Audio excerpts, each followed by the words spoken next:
বিকেলের দিকে জঙ্গল থেকে বেরোতেই রাস্তার মোড়ে কয়েকজন লোককে খুব চিন্তিত দেখল। একজন ধনী ব্যবসায়ী এদিক ওদিক ছুটছেন। শুনেছ বাবুর নাকি টাকার থলি হারিয়ে গেছে। হ্যাঁ, আবার ওর মধ্যে নাকি অনেক রূপোর মোহর ছিল। ব্যবসায়ী হঠাৎ নিতাইকে দেখে এগিয়ে এলেন। ও ভাই, তুমি কি আজ জঙ্গলে ছিলে? হ্যাঁ ছিলাম। কি হয়েছে? চামড়ার থলি দেখেছ? সেই থলিতে আমার সোনা রূপো অনেক মোহর ছিল। নিতাই কয়েক মুহূর্ত চুপ করে রইল।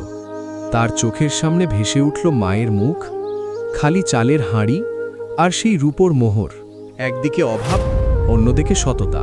আজ নিতাইয়ের জীবনের সবচেয়ে কঠিন সিদ্ধান্ত নেওয়ার সময়। সে কি টাকার থলিটা ফিরিয়ে দেবে, নাকি নিজের সংসারের কথা ভেবে চুপ করে যাবে? এর উত্তর লুকিয়ে আছে পরের পর্বে।